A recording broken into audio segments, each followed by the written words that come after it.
Namaku Ardi. Di usia 30 tahun, aku merasa hidup seperti air tenang, mengalir, tapi tak benar-benar sampai kemana-mana. Aku bekerja sebagai teknisi listrik di kota kecil. Hidup sederhana, jauh dari kemewahan. Pernah aku berpikir mungkin aku akan sendiri selamanya.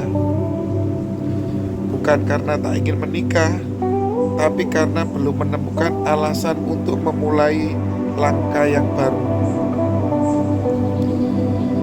Semua berubah ketika aku ditugaskan memperbaiki instalasi di sebuah rumah belajar anak yatim. Di sanalah aku bertemu Rati. Ia bukan siapa-siapa, duduk tenang di kursi roda, mengenakan gamis sederhana dan kerudung biru muda. Tapi ada sesuatu dalam dirinya yang membuatku tak bisa berpaling. Matanya memancarkan keteguhan, seolah dunia yang pernah melukainya tidak berhasil memadamkan cahaya di dalamnya. Rati adalah pengajar sukarela di sana.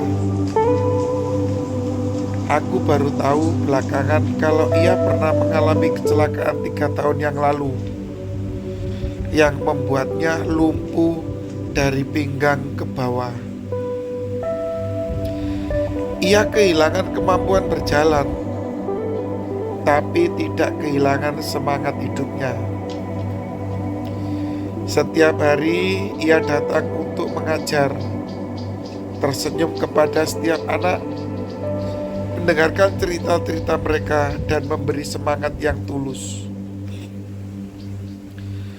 Aku mulai datang lebih sering, katanya untuk membantu listrik yang belum stabil. Padahal hanya ingin melihat Rati lebih lama.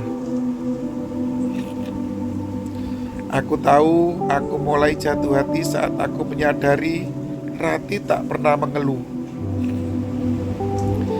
Ia tak pernah meminta dunia berbaik hati padanya. Bahkan ketika aku menanyakan soal hidupnya, ia menjawab dengan ringan, "Aku masih bisa mencintai hidup ini. Meski tak bisa lagi mengejarkan dengan kaki." Keluargaku menentang ketika aku menyampaikan niat untuk melamarnya. "Dia tak bisa berjalan, Di. Apa kamu yakin? Kamu butuh istri bisa bantu kamu." Bukan sebaliknya, kalimat itu menusuk, tapi aku tahu. Cinta tak diukur dari kaki yang bisa berlari, tapi dari hati yang mau tinggal. Aku mendatangi Rati dengan gemetar. Aku tahu hidupmu sudah cukup berat, dan mungkin kehadiranku justru akan menambah beban. Tapi kalau kamu mengizinkan, aku ingin jadi tempatmu bersandar. Aku tak janji akan memberimu dunia, tapi aku bisa berjanji akan duduk di sisimu, bahkan ketika dunia menjauh. Air matanya jatuh, tapi senyumnya merekah. "Kalau kamu siap, hidup pelan, ayo kita mulai langkah ini. Tanpa kaki, tapi dengan hati."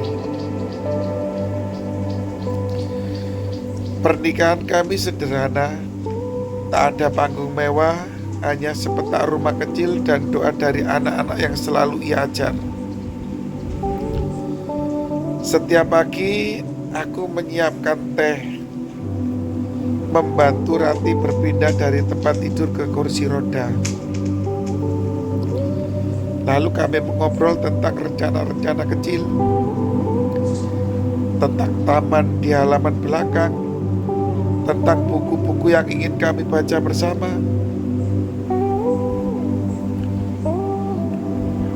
Orang bilang hidup kami berat, tapi sesungguhnya aku tak pernah merasa seringan ini menjalani hidup.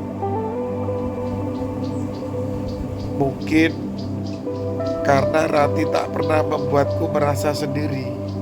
Bahkan ketika aku lelah, ia selalu berkata, "Aku tak bisa berdiri, tapi aku akan selalu menjadi sandaranmu." Hari ini 5 tahun sejak kami menikah, aku bisa katakan aku tak menyesal memilihnya. Ia mengajarkanku tentang arti kesetiaan yang tak bergantung pada kekuatan fisik, tentang cinta yang bukan sekedar tatapan mata, tapi pertemuan dua jiwa yang saling menguatkan.